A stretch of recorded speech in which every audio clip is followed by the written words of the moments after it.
আসসালামু আলাইকুম সম্মানিত দর্শকবিন্দু সকলে কেমন আছেন? আজকে আপনারা দেখবেন প্রত্যন্ত দুর্গম চরাঞ্চলের জীবনযাপন এবং বিভিন্ন হাটের চিত্র। দুর্গম চরের খেয়া নৌকা, হাটুরে লোকজন খেয়া নৌকা পাড়ি দিয়ে তারা হাটের উদ্দেশ্যে রওনা হচ্ছে। হাটের লোকজন বিভিন্ন প্রকার সবজি নিয়ে যাচ্ছে। কিছু হাটটি খুবই কাছাকাছি, এর জন্য তারা মাথায় তুলেই নিয়ে যাচ্ছে, দেখতেই পারছেন। আর কিছু কিছু হাটুরের লোকজন বাড়ির দিকে রওনা হচ্ছে নদীর কূল ঘেঁষে। এই নদীটির নাম হচ্ছে যমুনা নদী।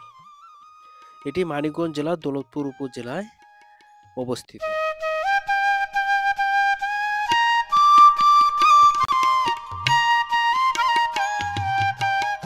গ্রামের খেটে খাওয়া মানুষগুলো ইট নামিয়ে দিচ্ছে মালিককে। মানুষ আসলে বিভিন্ন প্রকার কর্মে লিপ্ত থাকা এটাই স্বাভাবিক, সৎ উপার্জন হলেই হচ্ছে। এ যেন পৃথিবীর এক স্বর্গরাজ্য। আর গ্রাম হচ্ছে পৃথিবীর এক স্বর্গরাজ্য। গ্রামের মতো সুখ শান্তি এবং প্রকৃতি অন্য কোথাও মেলে না।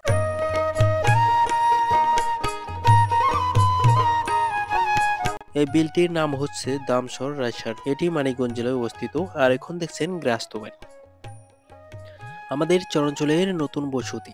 এগুলো একগুচ্ছ বাড়ি, বাড়ির সামনে হচ্ছে ধান ক্ষেত, দেখতে খুবই চমৎকার লাগছে।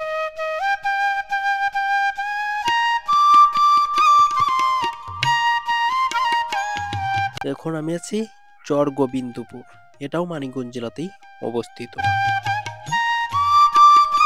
এটি একটি প্রত্যন্ত দুর্গম চর।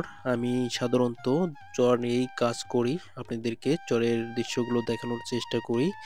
আর আমার ভিডিওগুলো কেমন লাগে আপনারা আপনাদের মতামতগুলো জানিয়ে দিবেন অবশ্যই।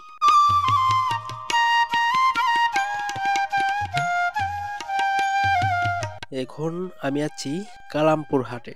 এটি সাভারে অবস্থিত একটি হাট, মানিকগঞ্জের পরেই কালামপুর হাট। এখানে নরসিংদীরা লাইনে বসে সবাই মিলে একসাথে চুল কাটছে।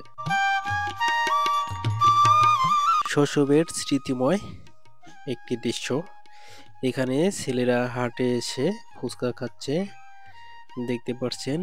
এটা কিন্তু খুবই চমৎকার একটি দৃশ্য।